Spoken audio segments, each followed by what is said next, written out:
Selamat pagi, Pak. Oke. Waalaikumsalam warahmatullahi wabarakatuh. Waalaikumsalam warahmatullahi wabarakatuh. Ini bagaimana kita memanggil Pak Ibnu, Pak Hidayat? Wah, senyamannya Mas saja. Oke. Pak Ibnu ya. Pagi Pak Ibnu. Pagi, Pak. Siap.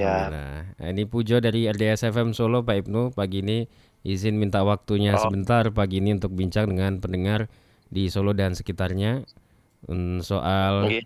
kampanye ya. Ini sudah berjalan hampir berapa bulan ya? 2 bulan ya. Karena kita total 75 hari untuk masa kampanye. Sejauh ini sudah hampir mau habis, ini sudah tanggal 9, semakin mendekati hari pencoblosan.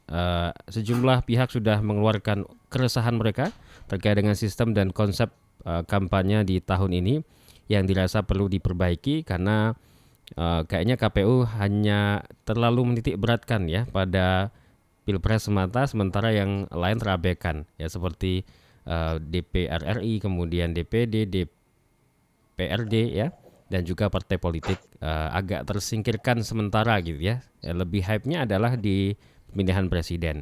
Menurut Pak Ibnu seperti apa Pak untuk sistem dan kampanye saat ini? Ya, pertama memang kampanye pemilu 2024 adalah salah satu kampanye yang paling singkat ya, hanya 70 hari. Tentu waktu 70 hari itu juga harus dimaksimalkan oleh partai politik.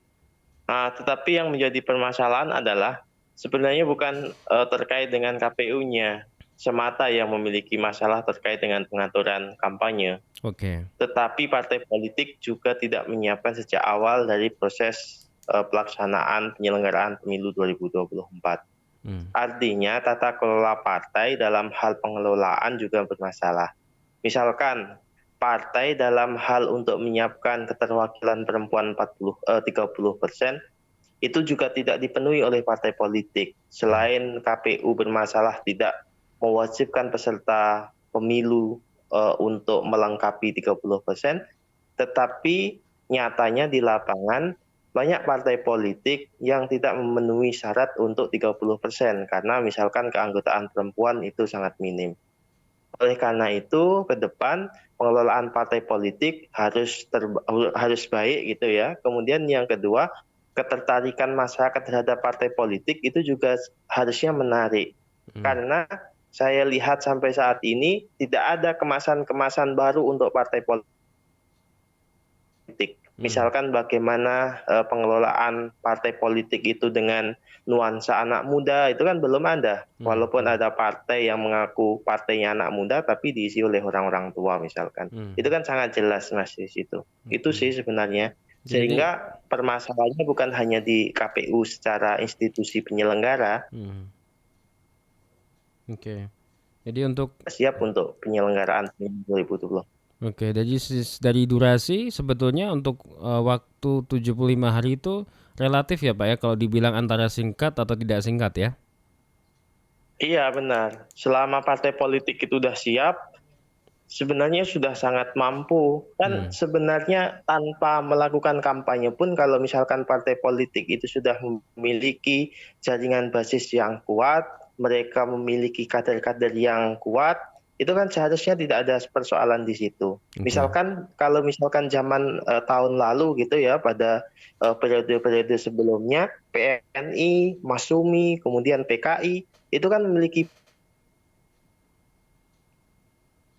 punya basis masing-masing, Hmm. PKI punya basis masing-masing, Mas Yumi punya basis masing-masing, sehingga mereka sudah jelas ideologinya. Kalau misalkan saat ini, nah ideologi partai kan nggak jelas tuh ya, sehingga mereka juga akan berebutan pada ceruk yang sama gitu.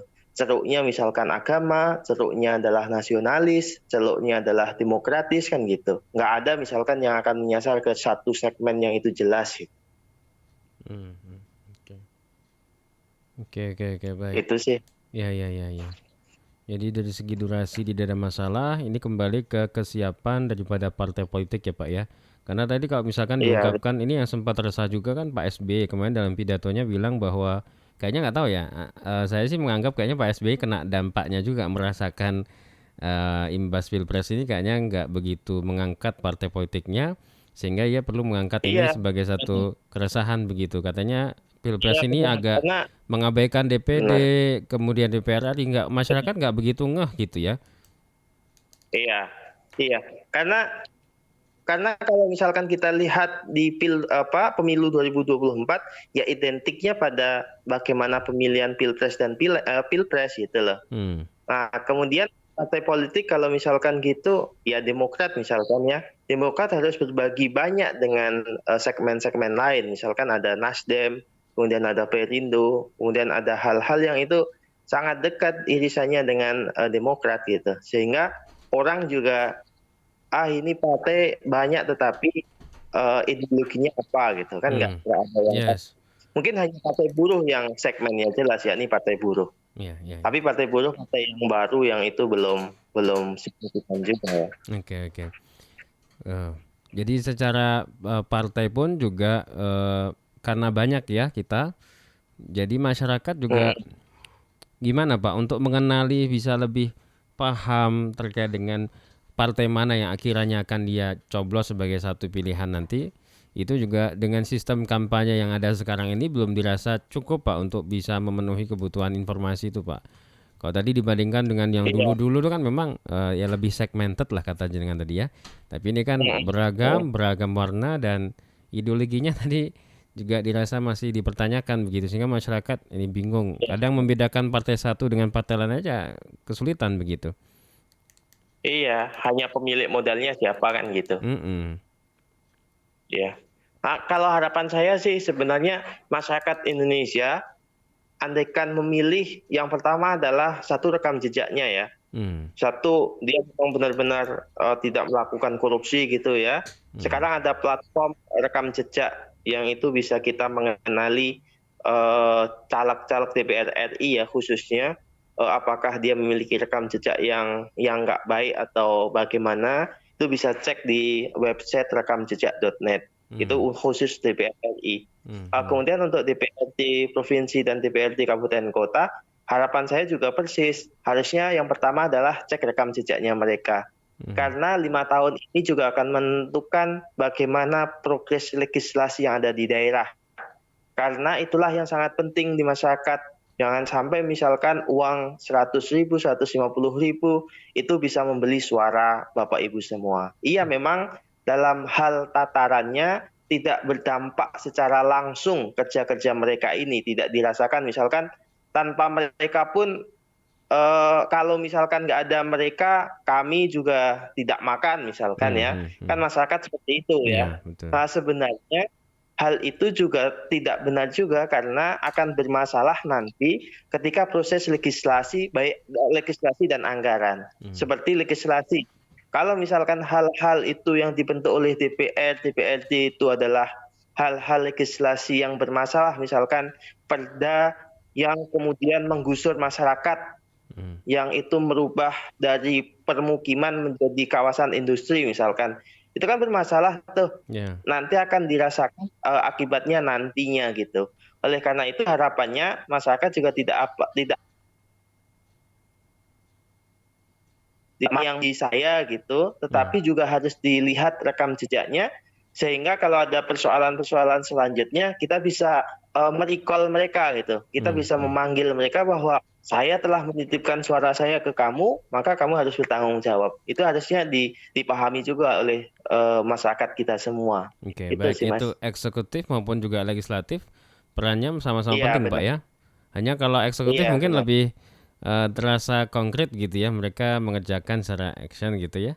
Sedangkan legislatif ya Iya benar. tadi tidak begitu Iya benar. terlihat dampak Iya, karena pengaruhnya di di masyarakat. legislatif pun iya benar. Karena Betul. legislatif pun ketika proses dari DPR dari pemerintah akan menganggarkan rancangan rancangan APBD Hmm. 2025. Tentu itu harus persetujuan dari legislatif juga. Kalau Hmm. misalkan legislatifnya adalah orang-orang yang pemakan segala semua, Wah. uang-uang yang sudah kita siapkan tadi juga nggak akan tersampai ke masyarakat gitu loh. Oke. Itu kan bisa dibuktikan dengan adanya korupsi di Malang Raya 43 DPRD daerah Malang ya Ya. yang itu dalam proses APBN, gitu, APBD, RAPBD, kemudian mereka menjadi pemakan segala, ya akhirnya anggarannya nggak nyampe ke masyarakat tapi hanya nyampe ke mereka aja gitu. Oke. Bagi petahana punya rekam jejak Pak ya, bisa dilihat begitu, ditelusuri bagaimana Iya, dan apa yang sudah mereka kerjakan sejauh ini. Tapi yang iya jenengan benar. sebagai yang baru-baru, bagaimana masyarakat juga bisa menimbang-nimbang itu Pak? Apa kiranya informasi yang Yang bisa pertama cukup begitu? dari iya, kalau dari masa dari pendatang atau yang mereka, Hmm. apakah dia melakukan itu adalah semurni untuk pengabdian atau memang hanya untuk pekerjaan saja. Hmm. Kalau misalkan kan kita bisa tahu calon-calon yang dari daerah kemudian dia adalah pendatang gitu, dia sudah punya rekam jejak sosial belum di daerah gitu ya. Oke, dia melakukan baru ini saja atau memang dia sudah begitu Iya, sebelumnya begitu ya? iya, benar. Contoh misalkan dia adalah penggerak kampung yang kemudian memberdayakan kampung, maka pilih itu. Tetapi kalau misalkan dia adalah dapil Solo, tetapi itu adalah orang ambilan dari Bekasi atau dari Karawang, ya jangan dipilih. Waduh. Oke. Ya, ya, ya. Kan Ya, rekam jejak mereka kan, ya, ya, kan ya. itu banyak juga hal-hal Ya, yang demikian. baik. Artinya masyarakat Sehingga memang. seperti Mm-mm. komponen saja gitu. Oke, oke. Kalau dari penyelenggara sejauh ini apakah sudah menyiapkan sistem dan konsep yang cukup Pak untuk kemudian bisa mengenalkan ya atau sistem ini bisa memberikan apa ya semacam eh, alat lah atau untuk masyarakat tuh bisa lebih tahu apa visi misinya sejauh ini apakah dirasa sudah cukup Pak? Saya rasa sangat tidak cukup, Mas. Hmm. Saya sejak proses verifikasi faktual partai politik sampai saat ini terus mengawal Hmm.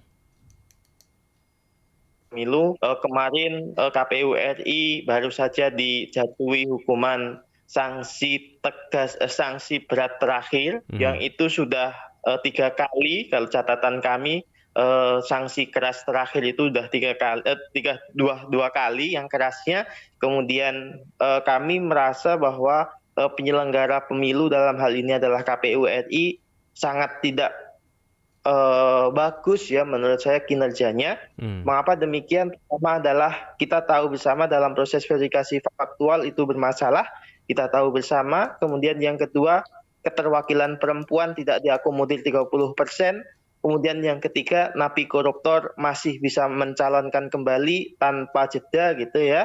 Hmm. Kemudian persoalan-persoalan lanjutan terkait dengan integritas penyelenggara pemilu, misalkan KPU RI, kemudian KPU di daerah yang itu masih tanda kutip dalam proses rekrutmen. Kita tahu bersama di KPU daerah juga banyak yang bermasalah terkait dengan rekrutmen KPU maupun Bawaslu gitu ya. Ini dari unsur mana, ini dari unsur mana, itu sangat kelihatan. Saya mengetahui terkait itu. Kemudian yang ketiga adalah persoalannya di di website KPU yang tidak menyertakan secara lengkap identitas para calon. Hal Hmm. ini kan menjadi persoalan juga. Sebenarnya kalaupun KPU tidak menyediakan profil yang jelas, itu yang pertama adalah memang partai banyak yang tertutup saat ini gitu ya. Mereka berdalil yang ada itu adalah informasi rahasia mereka atau informasi yang dirahasiakan karena ada perlindungan data pribadi. Memang iya di dalam perlindungan data pribadi hal-hal yang seharusnya menjadi menjadi pertimbangan publik gitu ya. Hmm. Misalkan rekam jejaknya, kemudian alamatnya dan lain-lain itu pendidikannya harus diketahui, tapi dengan alasan perlindungan data pribadi mereka tidak mempublikasi itu. Oleh Oke. karena itu harapannya ada masyarakat Indonesia yang mampu atau yang mau melakukan uji materi kembali terkait dengan undang-undang yang baru disahkan di tahun 2022, yakni di Undang-Undang Perlindungan Data Pribadi. Oke, oke, oke. Baik. Beberapa hal yang perlu diuji di dalam Undang Perlindungan Data Pribadi. Itu sih, Mas. Baik, baik. Oke, kemudian kalau debat Pilpres 2024, Pak Ibnu, sejauh ini Anda melihatnya juga dirasa sudah cukup puas itu bisa menjadi media bagi masyarakat untuk bisa mengenal lebih dalam tentang visi, misi, dan apa yang akan mereka kerjakan jika mendapatkan amanah. Menurut saya tidak, Mas. Debat capres dan cawapres satu masih ada nuansa seremonial. Harapan saya adalah panitia yang itu menjadi panelis debat itu seharusnya tidak diperlakukan hanya orang yang mengambil bola gitu ya, yang menunjukkan A atau B, kemudian sub bab gitu. Akan tetapi mereka diharapkan mampu memberikan pertanyaan-pertanyaan kritis yang itu seketika saat itu gitu. Itu sangat lebih bagus lagi dan kemudian bisa menguji kualitas dan kapabilitas dari capres dan cawapres ini. Oke, terlalu Sehingga tidak seremonial ya. hanya sangat sayang gitu ya, Terlalu sangat sayang kalau seremonial. misalkan kalau guru besar ini hanya untuk difungsikan untuk itu gitu. Tapi kan yang bikin pertanyaan-pertanyaan juga mereka-mereka juga, Pak. Harus ada segmen baru yang itu bukan hanya soal pertanyaan, tetapi mereka penggalian di situ karena secara psikologis itu suatu hal yang berbeda kalau misalkan pertanyaan itu langsung diutarakan di saat Oke. debat tersebut. Oke, terlalu banyak seremonial. Tadi yang jangan sampai salah satu contohnya yang tadi ya. Tadi guru besar, dosen-dosen, orang-orang hebat itu ya, tokoh-tokoh itu hanya dipajang saja, disebut namanya, tetapi di sana tugasnya hanya cuma ngambil undian ya, apa itu? Iya, Undian iya, pertanyaan atau apa itu ya? Sub iya, pertanyaan. benar. Oke. Itu dirasa kurang greget ya Pak ya, terlalu baik lah ya kepada capres. Jadi maksudnya harus makin apa ya, bikin mereka bisa mencecar ya, capres Iya, cawapres benar. itu apa yang Iya, benar. dari apa yang akan mereka kerjakan begitu. Oke, yang lain Pak, Iya, yang benar. lain dari selain guru besar itu, apalagi Pak, dari mungkin konsep debatnya kah, ataupun apa yang kiranya masih dirasa kurang dalam pengenalan capres dan cawapres di masa kampanye? Itu adalah menurut saya tidak perlu adanya tim hore mengganggu konsentrasi mereka. Seharusnya silahkan saja para penguji itu saja, kemudian panitia-panitia yang ada tanpa ada tim hore, karena menurut saya itu juga akan memiliki masalah juga. Oke. Berapa kali kita juga ada Terkait, supporter ya Pak ya, ada supporter pendukung itu ya. iya, supporter itu. Menurut saya itu tidak perlu juga untuk ada supporter itu. Hmm. Oke. Nah, selain itu juga hal-hal yang itu hal-hal yang itu seharusnya tidak perlu diperdebatkan gitu ya. Mereka apakah akan berdatangan secara langsung atau berdatangan secara berdua atau tidak, itu kan sebenarnya sudah dijawab oleh KPU RI. Tetapi harapannya KPU RI memberikan guidance atau penjelasan itu seharusnya lebih rinci lagi sehingga tidak banyak pro dan kontra hal-hal yang itu urusan teknis demikian. Oke. Baik, kalau melihat success story mungkin apa yang bisa dicontoh Pak mungkin dari negara lain yang tadi katakanlah konsep debatnya atau kampanye lebih bagus Pak? Adakah mungkin yang bisa jadi Itu tolak ukur oke. atau apa begitu Ya, mungkin? sebenarnya di Indonesia sudah bagus ya, Mas. Tetapi ada hal-hal teknis yang itu seharusnya bisa diperbaiki kembali. Karena sifatnya KPU juga masih dalam hal dia menguji coba ya, apakah bentuk seperti ini akan lebih pas. Harapannya hal-hal yang itu sudah terselenggara saat ini bisa menjadi evaluasi untuk proses penyelenggaraan berikutnya gitu. Kalau misalkan nanti akan ada 2 putaran, momen 1 putaran ini atau momen periode ini, penyelenggaraan ini bisa menjadi evaluasi untuk selanjutnya. Karena rasanya tidak mungkin kalau misalkan hanya satu putaran gitu. Karena konstruksi Undang-Undang Dasar juga menyiapkan 2 putaran. Oke. Kemudian calonnya 3, sepertinya rasanya saya yakin ini ada 2 putaran. Oleh karena itu Bawaslu kemudian KPU sebagai penyelenggara pemilu dan kemudian penyelenggara debat, harapannya hal-hal yang sudah terjadi ini bisa menjadi evaluasi. Untuk yang proses penyelenggaraan ini mungkin ada beberapa hal teknis yang itu sekiranya perlu diperbaiki, masih ada momen untuk memperbaiki itu sebenarnya. Itu sih sebenarnya. Karena dalam hal penyelenggaraan menurut saya Indonesia di Asia Tenggara lebih maju terkait dengan demokrasinya. Oke, Nah, dibandingkan tetapi negara kan lain, ada, Pak. iya, untuk Asia Tenggara ya. Oh, kita Untuk masih Asia jauh lebih Tenggara bagus nih, Pak. Kondisi kita yang seperti ini masih masih jauh bagus. lebih bagus. Iya, Oh iya untuk kah? urusan demokrasi ya. Oh, oke. Bisa Mas lihat di negara mana di Asia Tenggara ini yang proses demokratisasinya masih lumayan bagus ya, penghargaan hak Hmm. asasi manusia masih lumayan. Ya hanya Indonesia kan. Oke. Singapura mungkin, Pak? Singapura rasisme masih sangat tinggi ya Mas. Oke. Bisa cek di sini. Baik, baik. Ke soal lain Pak Ibnu, selain juga tadi secara sistem konsep juga kita juga berharap tadi untuk masa kampanye ini masyarakat juga bisa apa ya diberikan kesempatan ya untuk leluasa melihat kemudian juga mengikuti proses kampanye yang dilaksanakan secara fair, secara bersih, secara apa ya berimbang begitu ya antara paslon-paslon yang berkontestan itu. Sejauh ini yang sudah Anda amati begitu, apakah kampanye kita sudah berimbang dalam arti tadi misalkan tidak ada intervensi-intervensi dari kekuasaan kah sehingga masyarakat tuh bisa melihat oh ini pure dari paslon itu yang berkontestan tanpa ada tangan-tangan kekuasaan di situ. Ya, kalau kita lihat di pemberitaan ada beberapa hal yang itu paslon yang diintervensi ya. Tentu itu harus dihentikan pertama. Kemudian yang kedua, mereka harus bersifat netral. Memang itu sangat sulit bagi mereka mungkin ya. Karena ini kan faktor kepentingan. Ada kepentingan lain yang mereka perjuangkan juga. Tetapi harusnya itu udah dilepaskan segala kepentingan itu dan kemudian kembali lagi pada hitohnya ya tidak melakukan keberpihakan. Contoh, Presiden menyatakan bahwa bahwa Presiden punya hak untuk berpihak. Sebenarnya kan konstruksinya bukan untuk keberpihakan itu atau dia bilang boleh kampanye. Konstruksinya adalah bukan karena presidennya konstruksi itu kan bukan karena dia nama presiden kemudian mengambil undang-undang presiden boleh kampanye gitu ya.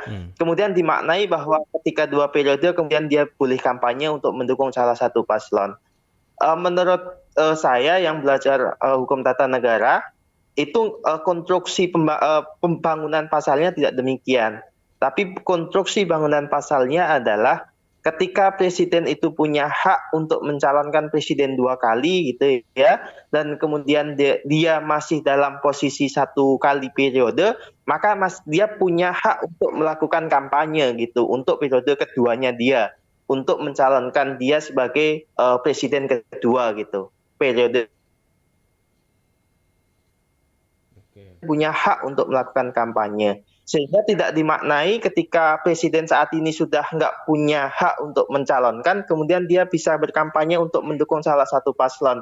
Menurut saya konstruksi pasalnya tidak demikian. Nah, kemudian yang kedua, presiden itu sebagai contoh dari bawah-bawahnya.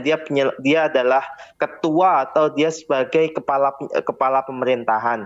Yang dimana ketika menjadi kepala pemerintahan, pasti di bawahnya, misalkan terkait dengan ASN, kemudian Polri, TNI, pasti dia akan mengikuti dari atasan ini gitu loh. Sehingga menurut saya hal-hal yang itu tidak menyehatkan demokrasi itu harusnya dihentikan. Oke. Baik. Jadi kutipan. Kemudian yang ketiga adalah presiden. Iya, yang ketiga adalah presiden seharusnya menyiapkan masa transisi pemimpinan. Karena saat ini sudah memasuki proses pemilu, kemudian tidak lama lagi Presiden Joko Widodo akan selesai gitu di bulan Oktober, maka proses transisi menyiapkan tim transisi untuk ke presiden yang baru itu seharusnya sudah disiapkan tanpa mengurusi anaknya misalkan untuk proses pemilu 2024 ini. Oke. Ya. Jadi tapi aturan yang disampaikan Pak Jokowi itu tepat Pak? Bahwa presiden itu boleh berkampanye, boleh memihak itu boleh ya secara aturan? Membaca pasal itu bukan karena aturan, Mas. Tetapi membaca pasal itu karena membaca bagaimana konstruksi pasal itu dibuat. bagaimana politik hukum ketika pasal itu ada. Mengapa pasal itu harus ada? Pasal itu membacanya bukan karena sudah ada, karena bunyinya demikian, maka ini boleh. Tidak seperti itu, Mas. Bukan seperti hitam putihnya demikian. Tetapi bagaimana membaca pasal itu adalah melihat dari hermeneutika pembentukan undang-undang itu seperti apa. Kalau misalkan presiden hanya membaca seperti itu, dia hanya sebagai corong undang-undang aja, omongnya pasalnya demikian, maka dibunyikan demikian. Itu udah nggak berlaku, Mas, kalau menurut saya. Karena hukum itu adalah living law yang hidup di masyarakat, itu yang paling penting. Oke, baik. Jadi kemudian tidak bisa dibenarkan atau bahkan mengambil contoh misalkan waktu Obama mendukung Hillary Clinton itu ya, waktu itu untuk menjadi calon presiden juga. Katanya itu juga sebagian Karena pendukung diambil. Ya, karena konteks Indonesiaan itu sangat dekat dengan etika, Mas. Sangat dekat etika ya. Oke. Dengan mengambil etika, ya, silahkan untuk dinilai sendiri terkait itu. Oke, baik. Ya, Pak Ibnu, ini juga sudah hampir selesai masa kampanye kita. Masyarakat juga semakin mendekati di hari pemilihan. Apa yang ingin Anda sampaikan sekali lagi dalam rangka untuk tadi menyehatkan proses pemilu kita sehingga bisa luber-jurdil tadi ya, luber-jurdil di masa kampanye bahkan ataupun nanti di pemilihan sehingga nanti bisa menghasilkan pemimpin-pemimpin yang diharapkan masyarakat, yang dia amanah, yang dia ya diharapkan lah sehingga legitimate sebagai penerus mandat daripada masyarakat. Bagaimana, Pak? Ya, satu terkait dengan Pilpres, kita mengetahui bersama bagaimana proses pencalonan presiden dan wakil presiden, dan kita tahu penyelenggara pemilu kemarin baru mendapatkan sanksi etik pelanggaran keras terakhir terkait dengan pencalonan itu karena melanggar etika, melanggar etika profesi gitu. Kemudian yang kedua, MK juga sudah mengeluarkan putusan etik juga terkait dengan hal-hal yang itu tidak sesuai dengan kaidah-kaidah konstitusi. Itu juga harusnya menjadi catatan masyarakat juga, apakah akan tetap memilih atau tidak. Kemudian yang ketiga adalah, ya pertama adalah sangat penting untuk tidak memilih orang-orang yang melakukan suap atau orang-orang yang melakukan money politik terhadap rakyatnya, karena itu sangat jelas itu adalah pelecehan terhadap diri kita sendiri. Karena nilai kita itu tidak sebanding dengan apa yang diberikan oleh calon-calon ini. Itu sih, Mas. Terima kasih banyak Pak Ibnu atas pencerahannya untuk kita pagi ini. Mudah-mudahan ke depan proses kita bisa semakin lebih baik, Pak Ibnu ya. Amin, siap. Amin. Baik, mudah-mudahan nanti pemilu kita bisa lebih mantap lagi dan sisa waktu ini mudah-mudahan nanti pihak terkait bisa memperbaiki. Pokoknya husnul khotimah lah, mudah-mudahan lah pokoknya ya. Jangan sampai tambah hari justru tambah semakin parah, apalagi dengan belakangan kayaknya tensi politiknya juga lumayan hangat nih belakangan ya. Jadi mudah-mudahan masyarakat bisa mendapatkan pemimpin yang lebih baik lagi, mudah-mudahan. Terima kasih banyak Pak Ibnu sekali lagi atas waktunya. Sukses selalu, selamat beraktivitas kembali. Assalamualaikum warahmatullahi wabarakatuh. Waalaikumsalam warahmatullahi wabarakatuh. Baik, demikian pendengar bincang kita dengan Pak Ibnu Syamsu Hidayat, tim advokasi dari Koalisi Pemilu Bersih, sudah bersama dengan kita pagi ini.